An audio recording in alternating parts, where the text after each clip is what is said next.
Hello everyone, this is Surabhi. Welcome to Study Hacks. कैसे हो सब? आई होप आप लोग सब ठीक है, अपनी स्टडी को अच्छे तरीके से कवर अप कर रहे हैं। डिस्कशन जो होगा आज का वो काफ़ी ज़्यादा इंपॉर्टेंट होगा। कल की जो वीडियो है वो आ नहीं पाई, ओके, तो उसके कारण जो है काफ़ी चीज़ें जो हैं वो डिले हो गई। क्लियर? तो 17 और 18 दिसंबर की जो करंट अफेयर की वीडियो है वो मर्ज करके मैं यहाँ पे डिस्कस करूँगी, और साथ ही साथ जो आपके आर्टिकल कोई टॉपिक बच जाएगा वो आने वाली वीडियो में उसको कवर कर लूँगी। ओके, तो आप टेंशन मत लीजिएगा, तो सारी चीज़ें जो हैं वो कवर अप करके चलूँगी मैं। तो डिस्कशन जो है वो हम लोग स्टार्ट करते हैं। काफ़ी ज़्यादा इंपॉर्टेंट आर्टिकल्स टॉपिक्स जो है यहाँ पे डिस्कस करूँगी। प्लीज़ ध्यान से सारी चीज़ों को सुनिएगा। अगर कोई भी डाउट होगा तो प्लीज़ अपने डाउट्स को क्लियर करने के लिए कमेंट बॉक्स में अपने डाउट्स को शेयर कीजिए। ओके, और साथ ही साथ आप इंस्टाग्राम और टेलीग्राम को भी ज्वाइन कर सकते हैं, क्योंकि इंस्टाग्राम पे मैं काफ़ी ज़्यादा ऐसे फैक्ट और ऐसे नोट्स डिस्कस करती हूँ। ठीक है, वहाँ पे अपलोड किए जाते हैं जो काफ़ी ज़्यादा इंपॉर्टेंट रहते हैं वन डे एग्जामिनेशंस के लिए। ओके, तो आई होप आपको ये क्लियर हुआ होगा। आइए आज का डिस्कशन जो है वो हम लोग स्टार्ट करते हैं। सबसे पहले यहाँ पे एक डे के बारे में बात की जा रही है जिसका नाम है international migrant day. International migrant day का डे के बारे में डिस्कस करने से पहले मैं आपको ये बता दूं कि माइग्रेंट का मतलब क्या रहता है। माइग्रेंट का मतलब यहाँ पे देखिए, अगर किसी पर्सन ने, अगर कोई भी पर्सन है, उसने उत्तर प्रदेश से जॉब के लिए महाराष्ट्र जाना है, तो वो क्या हुआ? माइग्रेंट हुआ। कहाँ से? उत्तर प्रदेश से महाराष्ट्र में, तो वो क्या हुआ? माइग्रेंट। ठीक है, तो लॉकडाउन जब लगा था स्टार्टिंग में 2020 में, मार्च मंथ में जब लॉकडाउन लगा था, तो काफ़ी सारे माइग्रेंट लेबरर्स जो थे, ठीक है, तो कई सारे माइग्रेंट लेबर्स जो थे अपने गाँव में वापसी के लिए पैदल ही चल पड़े, जिनके कारण उनकी रास्ते में ही कईयों की डेथ हो गई। ठीक है, भूख से वो मरे। क्लियर? तो ये सारी चीज़ें जो हैं ये सारी लॉकडाउन के ड्यूरेशन में देखने को मिली, और गवर्नमेंट के पास जो डाटा है वो भी सफिशिएंट नहीं है इस मामले में। क्लियर? तो माइग्रेंट का मतलब आपको समझ आ गया होगा कि डिस्प्लेस होना, स्पेशली जॉब के लिए, डेट इज़ माइग्रेंट। ओके, तो आई होप आपको ये क्लियर हुआ होगा। अब हम डिस्कस करते हैं डे के बारे में। तो ग्लोबली 18 दिसंबर को ये डे जो है वो डिस्कस किया जाता है। ठीक है, डिस्कस भी किया जाता है, सेलिब्रेट भी किया जाता है। ठीक है, तो 18 दिसंबर को ये हर साल सेलिब्रेट होता है। यूनाइटेड नेशन के द्वारा, यूनाइटेड नेशन रिलेटेड जो एजेंसी है, इंटरनेशनल ऑर्गेनाइजेशन है, स्पेशली किसके लिए? माइग्रेंट्स के लिए। ठीक है, तो उनके द्वारा ये अनाउंस किया गया था, उनके द्वारा ये सेलिब्रेट भी किया जाता है। डे जो है ये ऑब्जर्व किया जाता है, स्पेशली कंट्रीब्यूट किया जा सके 272 मिलियन जो माइग्रेंट्स हैं, ठीक है, उनके बारे में यहाँ पे डिस्कस किया जा सके, उनके बारे में सोचा जा सके। ठीक है, तो 41 मिलियन पीपल जो है वो इंटरनली डिस्प्लेस होते हैं। कई बार तो डिस्प्लेस होते हैं एज ए रिफ्यूज़ी भी। ठीक है, जैसे क्लाइमेट चेंज के कारण जो रिफ्यूज़ी जो है वो डिस्प्लेस हुए, स्पेशली म्यांमार की जो कम्युनिटी थी, रोहिंग्या कम्युनिटी, वो डिस्प्लेस होकर अलग अलग कंट्रीज़ में गई। हमारी कंट्री में भी उनके द्वारा एंटर किया गया, और स्पेशली जो बांग्लादेश का आइलैंड था, भाषण 4 आइलैंड, वहाँ पे वो सेटल हुए। तो भाषण 4 आइलैंड काफ़ी ज़्यादा फ्रिजाइल आइलैंड है, कभी भी वो डूब सकता है, तो काफ़ी ज़्यादा क्रिटिसाइज़ भी किया जाता है इसको इंटरनेशनली। क्लियर? तो डिस्प्लेस जो हो रहे हैं लोग एक जगह से दूसरी जगह, तो उनके द्वारा जो चैलेंजेस फेस किए जा रहे हैं उसको कैसे टैकल करना है, और थीम क्या है इसकी 2021 की?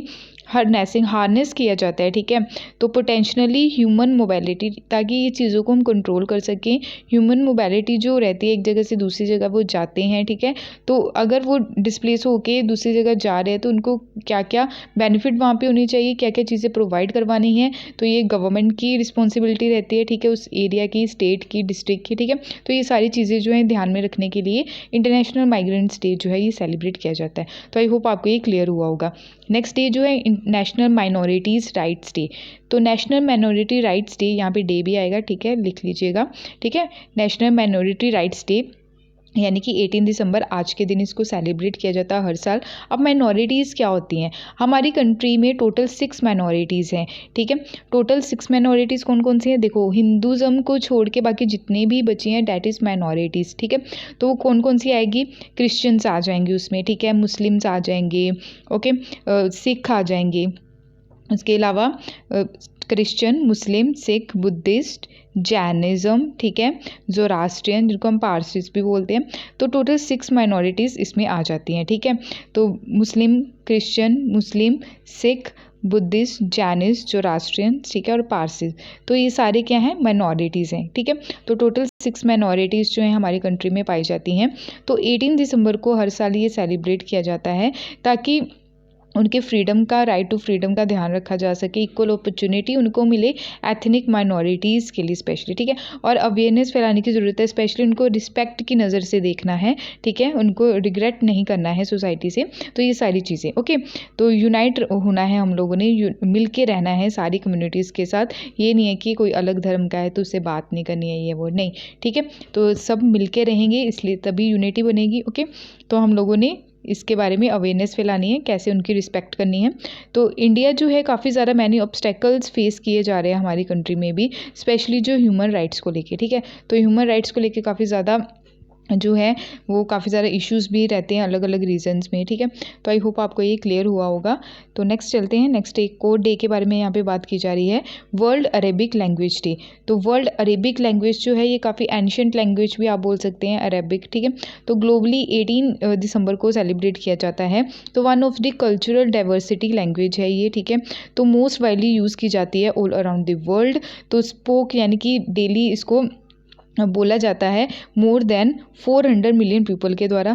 थीम जो है इस साल की क्या है, the Arabic language and civilization communication इसकी थीम है। तो आई होप आपको ये क्लियर हुई होगी, ठीक है। अगर लैंग्वेज की बात करें, हमारे कॉन्स्टिट्यूशन में लैंग्वेज जो है कौन से शेड्यूल में रखी गई है, 8 शेड्यूल में रखी गई है। टोटल कितनी लैंग्वेजेस हैं, टोटल 22 लैंग्वेजेस हैं, क्लियर। तो ओरिजिनली कितनी लैंग्वेज थी, ओरिजिनली 14 लैंग्वेज थी हमारे संविधान में, और फिर बाद में अमेंडमेंट करके क्या किए गए, ऐड ऑन की गई सारी लैंग्वेजेस, ठीक है। जो अमेंडमेंट करके लैंग्वेजेस ऐड की गई, ओरिजिनली कितनी थी, 14 थी, ठीक है। तो 21st कॉन्स्टिट्यूशन अमेंडमेंट एक्ट जो है, कॉन्स्टिट्यूशन अमेंडमेंट एक्ट लाया गया, कब लाया गया, 1967 में लाया गया। तो उसमें सिंधी लैंग्वेज ऐड की गई, ठीक है। उसके बाद 71st कॉन्स्टिट्यूशन अमेंडमेंट लाया गया, कब लाया गया, वो 1992 में लाया गया। और उसमें जो लैंग्वेजेस ऐड की गई वो की गई कोंकणी, नेपाली और मणिपुरी की गई।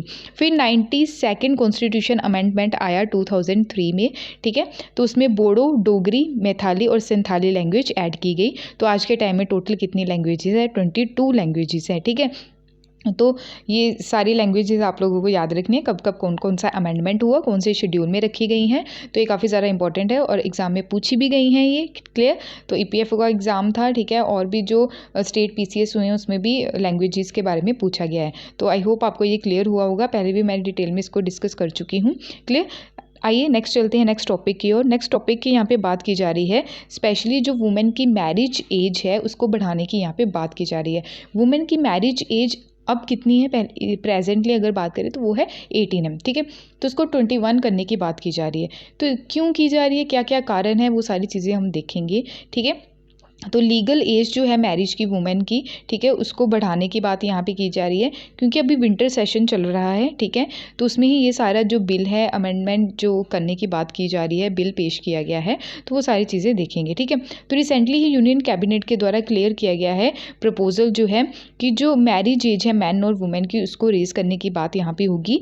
अमेंडमेंट किया जाएगा special prohibition of child marriage act 2006 में, और अदर जो पर्सनल लॉज हैं उसमें अमेंडमेंट होगा। लीगल एज की अगर बात करें वुमेन की, तो 18 to 21 ईयर्स करने की यहाँ पे बात की जा रही है। डिसीज़न जो लिए गए हैं, और डिसीज़न जो लिए गए हैं किस बेस पे लिए गए हैं, स्पेशली हमारी गवर्नमेंट के द्वारा एक टास्क फोर्स रेडी की गई थी, 4 मेंबर की टास्क फोर्स थी। इसके बारे में मैं पहले डिस्कस भी कर चुकी हूँ, ठीक है। तो जया जेटली इसकी क्या थी, चेयरपर्सन यहाँ पे घोषित की गई थी, और ये फॉर्मर समता पार्टी की चीफ भी रह चुके हैं, ठीक है। तो जया जेटली टास्क फोर्स के नाम से इसको जाना जा रहा था, इस कमेटी को। तो स्पेशली किसके लिए बनाई गई थी, वुमेन मैरिज एज को बढ़ाने के लिए बनाई गई थी, ये याद रखिएगा। तो किसके अंडर थी ये चेयरमैनशिप, जया जेटली के अंडर, ठीक है। उसके अलावा अगर हम बात करें, यहाँ पे भी आप देख सकते हैं कि गवर्नमेंट के द्वारा राइज करने की बात की जा रही है legal age marriage for girls, ठीक है। तो प्राइम मिनिस्टर के द्वारा भी ये अनाउंस किया गया था, स्पेशली रिपब्लिक डे पे, क्लियर, इंडिपेंडेंस डे पे भी इसकी बात की गई थी, क्लियर। तो यहाँ पे भी ये सारी चीज़ें जो इनके द्वारा बोली गई थी। 56% जो वुमेन है वो मैरी, यानी कि उनकी मैरिज होती है 18 to 21 ईयर्स के बिटवीन, ओके। तो ऑल एजेस की अगर बात करें, रूरल में स्पेशली एवरेज एजेस की बात करें तो 25.5 है, अर्बन में 12.1 है, ओके। तो टोटल 37.6 है, ऑल एजेस की यहाँ पे बात हो रही है, ठीक है। 18 to 19 ईयर्स की गर्ल्स की अगर बात करें तो 10.5% जो है रूरल में मैरिज रहती है, ठीक है, तो 3.1 है। 18 to 19 ईयर्स के बिटवीन जो लड़कियों की शादी होती है, ठीक है, तो अर्बन में 3.1 है। टोटल अगर देखें तो 7.5 है। 20 to 21 ईयर जो लड़कियां हैं तो 4.9 रहती है इनकी संख्या रूरल एरिया में। अर्बन एरिया में 2.6 है और टोटल 21.2 है। 18 to 21 की अगर बात करें 15.5 है, 61%, ठीक है, तो 47% है अर्बन एरिया में और टोटल है 56%, ठीक है, तो टोटल 56% ऐसी महिलाएं हैं जिनकी शादी जो है 18 to 21 ईयर्स के बिटवीन होती है, ठीक है। तो ये सारी चीज़ें जो हैं ये काफ़ी ज़्यादा इंपॉर्टेंट। अगर बात करें मिनिमम एज फॉर मैरिज की, अगर देखें डिफरेंट कंट्रीज़ में, तो सऊदी अरबिया में कोई भी डिफाइन नहीं की गई है, ठीक है, तो लेस देन 14 ईयर्स की अगर कोई लड़की है, ठीक है, वो सूडान में ये सारी चीज़ें जो हैं वहाँ पे प्रोविजंस हैं, ठीक है।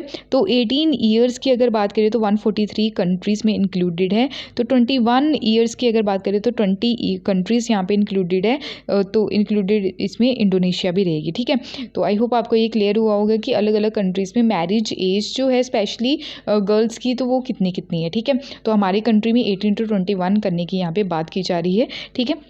उसके अलावा अगर हम बैकग्राउंड के बारे में जान लें, थोड़ा हिस्ट्री के बारे में जान लेते हैं कि एक्ट जो है ये प्रोविजंस आए कहाँ से, पहले एज कितनी थी इसकी, ठीक है। तो इंडिया में मिनिमम एज जो थी मैरिज की वो प्रिस्क्राइब की गई थी फर्स्ट टाइम किसके द्वारा, एक लॉ लाया गया था और एक्ट काफ़ी ज़्यादा इंपॉर्टेंट है, शारदा एक्ट, ठीक है। तो ये शारदा एक्ट कब लाया गया, 1929 में लाया गया।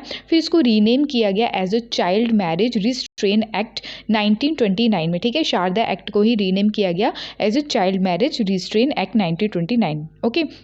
फिर 1978 में फिर से इसमें अमेंडमेंट किया गया, एक लॉ लाया गया और उसमें बोला गया कि जो मिनिमम एज है स्पेशली गर्ल्स की कितनी रहेगी, 18 ईयर्स रहेगी और बॉयज़ की रहेगी 21 ईयर्स रहेगी, ठीक है। तो अब जो ये न्यू लॉ जो है यहाँ पे अमेंडमेंट करने की बात की जा रही है, स्पेशली कौन से एक्ट में अमेंडमेंट किया जाएगा, prohibition of child marriage act 2006 का, और रिप्लेस इसके इस एक्ट ने किसको रिप्लेस किया था, 1929 का जो एक्ट था, ठीक है, चाइल्ड मैरिज जो रिस्ट्रेन एक्ट है 1929 का। तो आई होप आपको ये क्लियर हुआ होगा।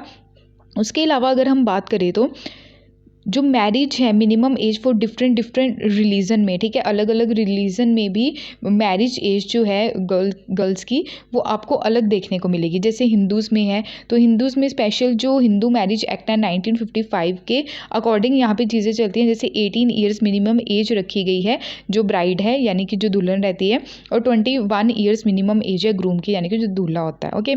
तो इस्लाम यानी कि मुस्लिम्स में देखें तो मैरिज जो है माइनर की, ठीक है, तो अटेन पुबर्टी यानी कि जो 14 ईयर्स की एज से अगर यानी कि 14 ईयर से ज़्यादा एज हो जाती है, ठीक है, 18 ईयर से कम, तो पुबर्टी एज में आ जाता है, ठीक है। जब बॉडी में चेंजेस आने शुरू हो जाते हैं डैट इज़ पुबर्टी, ओके। तो जब भी पुबर्टी जो एज आ जाती है बच्चों की तो मैरिज कर दी जाती है इस्लाम में, ठीक है।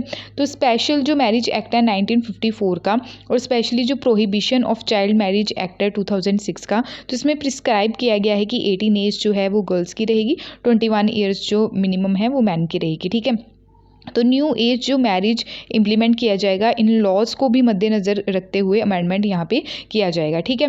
इसके मतलब इसके जो या फिर आप बोल सकते हैं इसकी एडवांटेजेस क्या हैं, इसकी डिसएडवांटेजेस क्या हैं, ठीक है, क्या चीज़ें बुरी भी हो सकती हैं, क्या चीज़ें अच्छी भी हो सकती हैं, तो इसके बारे में हम पढ़ेंगे। पहले हम एडवांटेजेस देखेंगे कि चाइल्ड जो मैरिज एज है जो वुमेन की मैरिज एज है उसको बढ़ाने की जो बात की जा रही है उसमें एडवांटेजेस क्या रहेंगे, यानी कि प्रोज क्या रहेंगे, ठीक है।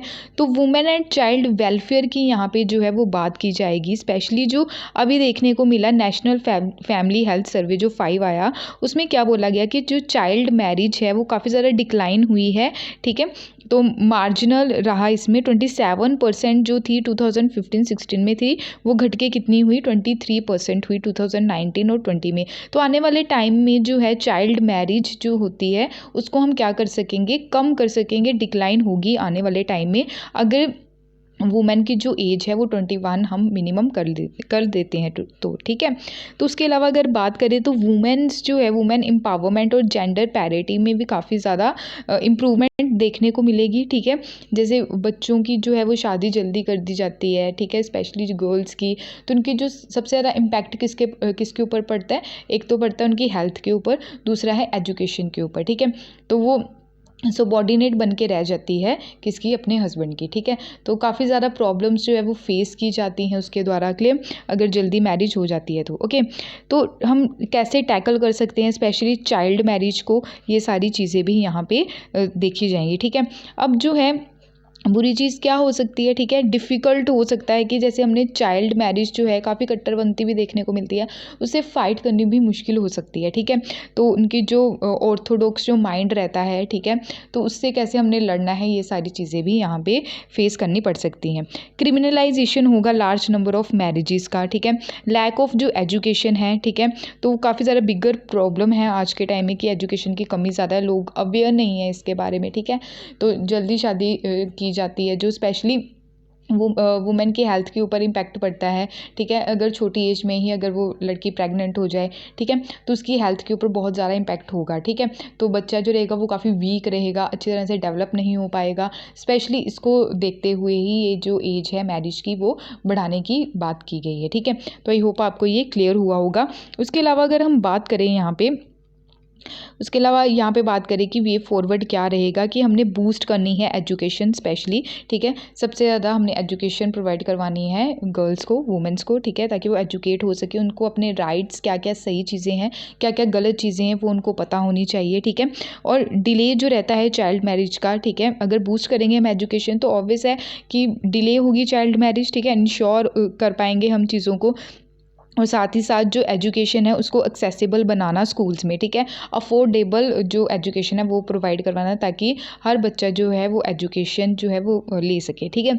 तो हमारे कॉन्स्टिट्यूशन में भी आर्टिकल 21A के तहत जो है राइट टू एजुकेशन की बात की गई है। कौन से अमेंडमेंट के तहत इसको ऐड किया गया था बताइए ज़रा, ठीक है, ये आप लोगों का होमवर्क है।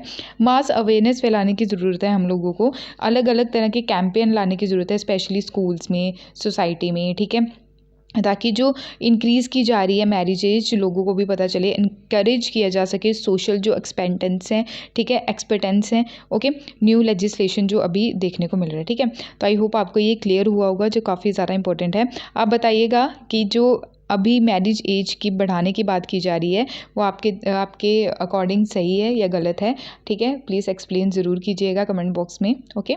तो आई होप आपको ये सारा टॉपिक जो है वो क्लियर हुआ होगा। नेक्स्ट यहाँ पे बात की जा रही है प्राइवेटाइजेशन ऑफ बैंक्स की। अभी जो है बैंक में जो है स्ट्राइक देखने को मिल रही है, काफ़ी ज़्यादा जो बैंक एम्प्लॉयज़ हैं तो वो क्या कर रहे हैं, यहाँ पे स्ट्राइक कर रहे हैं, ठीक है, 1 वीक की आई थिंक स्ट्राइक है, क्लियर। बैंक जो है आज के टाइम में बंद पड़े हैं। तो ये क्यों स्ट्राइक कर रहे हैं, क्योंकि बैंक्स जो हैं उनको प्राइवेटाइज़ करने की बात की जा रही है यहाँ पे गवर्नमेंट के द्वारा, ठीक है। तो प्राइवेटाइजेशन और नेशनलाइजेशन में क्या डिफरेंस है वो हम पढ़ेंगे, ठीक है। तो यहाँ पे प्राइवेटाइजेशन का मतलब जान लीजिए, प्राइवेटाइजेशन का मतलब क्या रहता है कि जो ट्रांसफ़र की जाए, जो गवर्नमेंट की जो प्रॉपर्टी रहती है, ठीक है, गवर्नमेंट की जो कंपनी रहती है वो किसको ट्रांसफ़र कर देना, प्राइवेट सेक्टर को, ठीक है। तो डैट इज़ प्राइवेटाइजेशन, क्लियर। अगर 100% शेयर्स हैं उसमें 50% किसके हैं, गवर्नमेंट के हैं, 50% किसके, प्राइवेट के हैं। गवर्नमेंट क्या करेगी, 1% अगर किसको दे देगी, प्राइवेट को दे देगी, टोटल उसके 51% हो गए प्राइवेट के शेयर्स, ठीक है। तो जो है प्राइवेट के पास ज़्यादा पावर चली जाएगी इसके तहत, ठीक है। तो गवर्नमेंट के पास कितने शेयर्स रह गए, 49 रह गए। तो वो क्या होगी, वो कंपनी, वो बैंक क्या हो गया, प्राइवेटाइज हो गया, ठीक है। तो नेशनलाइजेशन का मतलब क्या रहता है कि गवर्नमेंट के अंडर सारा कंट्रोल आ जाना किसी भी कंपनी का, ठीक है। तो डैट इज़ नेशनलाइजेशन, क्लियर। तो नेशनलाइजेशन जो है often forceful and private business जो है सिंपली रॉब किया जाता है प्रॉपर्टी जो रहती है गवर्नमेंट की, ठीक है। तो आई होप आपको ये डिफरेंस क्लियर हुआ होगा, प्राइवेटाइजेशन और नेशनलाइजेशन में क्या डिफरेंस है, ठीक है। तो प्राइवेटाइजेशन जो देखने को मिल रहा है अभी बैंक्स का, तो रिसेंटली ही गवर्नमेंट के द्वारा डिसाइड किया गया कि बैंक लॉ अमेंडमेंट बिल यहाँ पे लाया गया 2021। एम क्या है कि प्राइवेटाइज करना जो 2 पब्लिक सेक्टर बैंक्स हैं ड्यूरिंग जो विंटर सेशन चल रहा है पार्लियामेंट में, ठीक है। तो 3 तरह के सेशन रहते हैं हमारे, बजट सेशन, मानसून सेशन और विंटर सेशन, ठीक है, तो ये याद रखिएगा। तो अभी जो चल रहा है वो विंटर सेशन चल रहा है। लास्ट जो सेशन था उसमें भी गवर्नमेंट के द्वारा एक बिल जो था वो पास किया गया था और अलाउ किया गया था कि प्राइवेटाइज करना है हम लोगों को जो state on general insurance companies है, स्पेशली उनको थ्रू जो insurance business nationalisation amendment bill है 2021 के थ्रू। बिल का एम क्या है कि जो अमेंड किया जाएगा banking companies acquisition and transfer किया जाएगा जो 1970 1918 का जो लॉज थे और बैंकिंग रेगुलेशन एक्ट 1947 का, ओके, उसमें अमेंडमेंट करने की बात की गई है। और साथ ही साथ जो मिनिमम गवर्नमेंट होल्डिंग PSB हैं, पब्लिक सेक्टर बैंक्स जो हैं, ठीक है, 51 to 26% जिनका जो शेयरिंग होल्डर्स हैं, ठीक है, उनमें भी प्राइवेटाइजेशन करने की बात की गई है। इंडिया में जो प्राइवेटाइजेशन की बात करें तो 1991 में भी जो LPG रिफॉर्म्स लाए गए थे, ठीक है, लिबरलाइजेशन, प्राइवेटाइजेशन और ग्लोबलाइजेशन जिनको बोला गया, ठीक है, तब भी यहाँ पे न्यू इकोनॉमिक पॉलिसी लाई गई जिसको LPG पॉलिसी बोला गया, क्लियर। तो गवर्नमेंट के द्वारा डिसाइड किया गया था कि नेशनलाइज करना हमने 14 लार्जेस्ट प्राइवेट बैंक को कब 1969 में, और स्टेट बैंक ऑफ इंडिया जो है इसको नेशनलाइज कब किया गया 1955 में किया गया, ठीक है, तो याद रखिएगा ये। और इंश्योरेंस सेक्टर को किया गया 1956 में। वेरियस जो गवर्नमेंट बैंक्स हैं, ठीक है, लास्ट 20 ईयर्स की अगर बात करें तो, ठीक है, तो अगेंस्ट हैं प्राइवेटाइजेशन के, स्पेशली जो पब्लिक सेक्टर बैंकिंग है। 2015 में भी गवर्नमेंट के द्वारा ये सजेस्ट किया गया था कि हमने जो बैंक्स हैं उसको प्राइवेटाइज करना है, तो रिजर्व बैंक ऑफ इंडिया के जो गवर्नर थे वो इसके फेवर में नहीं थे। तो जो करंट अभी स्टेप्स उठाए जा रहे हैं गवर्नमेंट के द्वारा कि हमने प्राइवेटाइज करना है बैंक्स को, स्पेशली बैड बैंक इस्टेब्लिश करने की भी बात की गई है। बैड बैंक का मतलब क्या रहता है? बैड बैंक यानी कि अगर जैसे नीरव मोदी, ठीक है, तो नीरव मोदी जैसे जो पर्सन है वो क्या करते हैं, बैंक से लोन लेते हैं और लोन वापस नहीं करते हैं, ठीक है, तो क्या हो जाता है, वो NPA घोषित हो जाते हैं। तो बैंक जो है बिल्कुल लॉस में चला जाता है। उन बैंक की जो हालत है उसको ठीक करने के लिए बैड बैंक बनाने की यहाँ पे बात की गई है, ठीक है। तो अनसक्सेसफुल एसेट्स हैं, ठीक है, उसको रिकवर करने के लिए बैड बैंक की यहाँ पे बात की गई, क्लियर।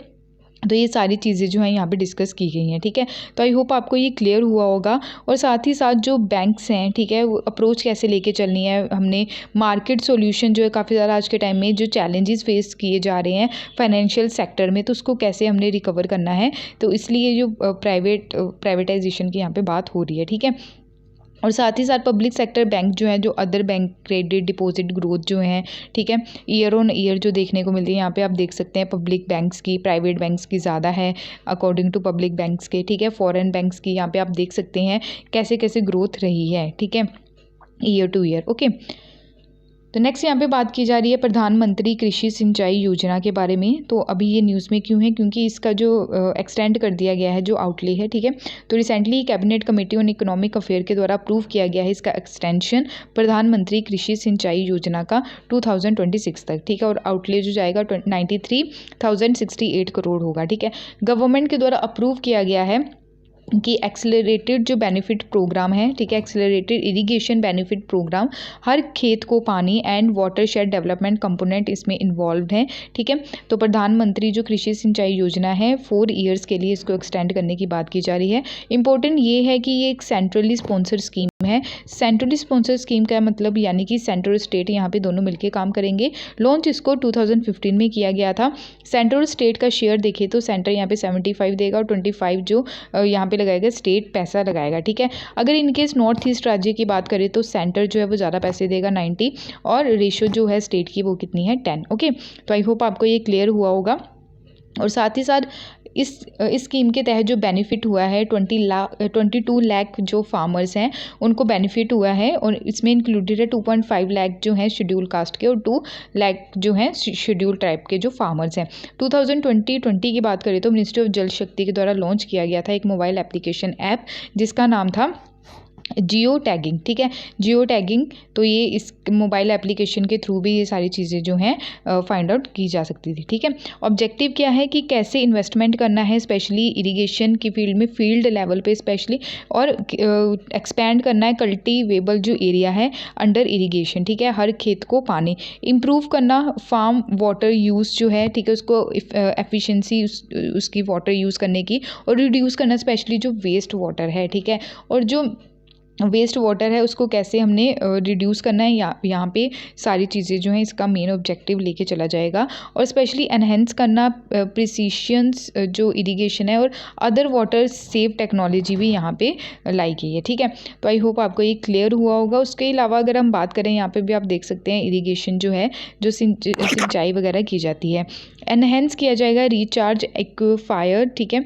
एक्वाफायर्स एंड इंट्रोड्यूस किया जाएगा सस्टेनेबल वाटर कंजर्वेशन प्रैक्टिसेस, ताकि रीयूज़ किया जा सके जो पानी है जो वेस्ट हो रहा है। ठीक है, इम्प्लीमेंटेशन जो है डिसेंट्रलाइजेशन इम्प्लीमेंटेशन होगा थ्रू स्टेट इरिगेशन जो प्लान है, डिस्ट्रिक्ट इरिगेशन प्लान के थ्रू। ओके, तो अगर बात करें इरिगेशन के भी अलग अलग मेथड्स रहते हैं। ये स्प्रिंकल इरिगेशन है, ड्रिप इरिगेशन है, सर्ज इरिगेशन और फ्लड इरिगेशन है। स्प्रिंकल इरिगेशन जो है, यहाँ पे आप देख सकते हैं एक पाइप रहती है, उससे पानी जो है खेत में देखने को मिलता है, फसल को जो दिया जाता है। ठीक है, यहाँ पे ड्रिप इरिगेशन काफ़ी ज़्यादा इंपॉर्टेंट भी है ये। ठीक है, तो कॉस्टली भी रहती है ये ड्रिप इरिगेशन। तो ड्रिप जो है यहाँ पे ये प्लांट की जाती है और यहाँ पे फसल को पानी जाता है डायरेक्ट। ओके, सर्ज इरिगेशन भी आप देख सकते हैं, ऐसे गड्ढे से बना देते हैं, तो दैट इज़ सर्ज इरिगेशन। और फ्लड इरिगेशन आपको पता है जहाँ पे धान की खेती होती है, राइस की खेती जो रहती है। ठीक है, तो काफ़ी ज़्यादा यहाँ पे पानी देखने को मिलता है। तो 4 टाइप के रहते हैं इरिगेशन, स्प्रिंकल, सर्ज और drip and flood irrigation.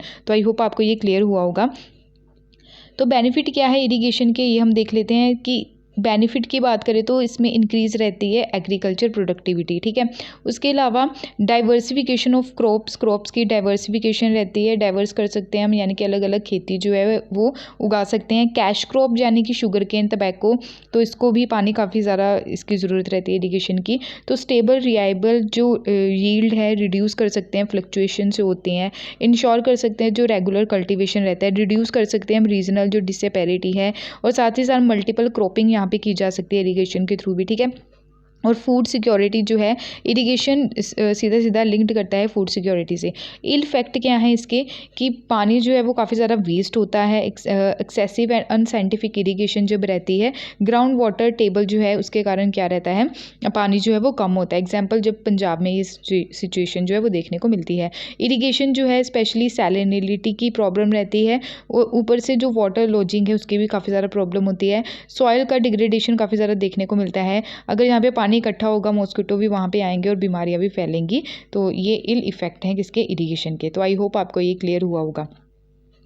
Next यहाँ पे बात की जा रही है बुलॉक कार्ट रेसिंग। ठीक है, यानी कि ये बुल जो है इसकी रेसिंग जो होती है, पहले इस पर बैन था, अभी बैन हटा दिया गया है, सुप्रीम कोर्ट के द्वारा अलाउ कर दिया गया है कि महाराष्ट्र में जो ट्रेडिशनल बुलॉक कार्ट जो रेसिंग है इवेंट यहाँ पे ऑर्गेनाइज होगा, जो 2017 में इसको प्रोहिबिट कर दिया गया था। ठीक है, तो यहाँ पे आप देख सकते हैं, यहाँ पे डिसीजन जो लिया गया था सुप्रीम कोर्ट के द्वारा, prevention of cruelty to animal act जो है 1960 का, उसके अकॉर्डिंग जो है सुप्रीम कोर्ट के द्वारा इसको बैन किया गया था। ठीक है, तो इम्प्लीमेंट जो किया जाता है स्टेट के द्वारा किया जाता है, जैसे कर्नाटका में भी इम्प्लीमेंट किया गया था और तमिलनाडु में भी। ठीक है, जल्लीकट्टू जो फेस्टिवल रहता है तमिलनाडु में। ठीक है, तो काफ़ी ज़्यादा इंपॉर्टेंट भी है जल्लीकट्टू फेस्टिवल, तो ये एग्जाम में भी आया था। 2014 में सुप्रीम कोर्ट के द्वारा बैन किया गया था स्पेशली जल्लीकट्टू। बुल रेस जो है, बुल लॉक जो कार्ट रेसिस है अक्रॉस दी कंट्री देखने को मिलती है अलग अलग स्टेट में। उसके अलावा कर्नाटका और तमिलनाडु में भी ये ट्रेडिशन जो अभी भी कंटिन्यू है। ये काफ़ी ज़्यादा पॉपुलर ट्रेडिशनल स्पोर्ट है वेस्टर्न महाराष्ट्र में। ठीक है, और पुणे डिस्ट्रिक्ट में। आई होप आपको ये क्लियर है। उसके अलावा ट्रेडिशनल स्पोर्टिंग इवेंट में यहाँ पे ऑर्गेनाइज करवाए जाते हैं, स्पेशली रूरल इकोनॉमी के लिए काफ़ी ज़्यादा इंपॉर्टेंट है। यहाँ पे आप देख सकते हैं अदर्स एनिमल स्पोर्ट्स हैं हमारे इंडिया में, जैसे जल्लीकट्टू हो गया। ठीक है, फिर Kambala, cock fighting, camel race. ठीक है, तो ये सारी आप एक बार देख लीजिएगा। ठीक है, एक नज़र में से निकाल लीजिए कि कौन कौन से फेस्टिवल जो हैं कौन कौन से एरिया में यहाँ पे सेलिब्रेट किए जाते हैं। जैसे डॉग फाइटिंग हो गया, ठीक है, यहाँ पे बुलबुल फाइट होगी, हॉर्स रेसिंग हो गई। ठीक है, कौन कौन से एरिया में इसको ऑर्गेनाइज करवाया जाता है। ठीक है, नेक्स्ट है global entrepreneur of the year award. तो global entrepreneur of the year award किसको मिला है आज के टाइम में, वो मिला है कुमार मंगलम बिरला को। ठीक है, तो इंपॉर्टेंट है, याद रखिएगा। ये एक मतलब फर्स्ट टाइम ऐसा अवार्ड हमारी कंट्री को मिला है। तो business transformation from the entrepreneurship. ठीक है, फ्रॉम द इंडस एंटरप्रेन्योरशिप। तो बिरला जो है ये फर्स्ट इंडियन इंडस्ट्रियलिस्ट बने हैं जिनके द्वारा रिसीव किया गया है अवार्ड फॉर ग्लोबल एंटरप्रेन्योरशिप। ठीक है, तो इम्पॉर्टेंट है ये। उसके अलावा अगर टॉप पोजीशन की बात करें तो Satya Nadella, Elon Musk and Jeff Bezos को इस लिस्ट में रखा गया है, टॉप लिस्ट में। ठीक है, तो अवॉर्डीज जो है वो सिलेक्ट किए जाते हैं, इंडिपेंडेंट जो जूरी रहती है। ठीक है, जो चेयर की गई venture capitalist Tim Draper, okay, founder Draper and university. Okay, तो इम्पॉर्टेंट है ये। टीम ड्रैपर जो फाउंडर है ड्रैपर यूनिवर्सिटी के, तो इनके द्वारा ये चेयर की गई कमेटी। ठीक है, तो टॉप पोजीशन पे कौन रहा है ये भी याद रखना। हमारे इंडियन पर्सनैलिटी को जो अवार्ड मिला है उनका नाम भी याद रखना आपको। ओके, तो ये थे आज के इंपॉर्टेंट करंट अफेयर्स आज के और कल के। आई होप आपको ये सारी चीज़ें क्लियर हुई होंगी। क्लियर? पीडीएफ के लिए आप टेलीग्राम ज्वाइन कर सकते हैं, इंस्टाग्राम पे भी आप फॉलो कर सकते हैं। अगर वीडियो पसंद आई हो तो प्लीज़ लाइक शेयर और सब्सक्राइब ज़रूर कीजिएगा। अगर नहीं पसंद आए तो डिसलाइक भी ज़रूर कर दीजिए। Okay, thank you for watching my video. जय हिंद।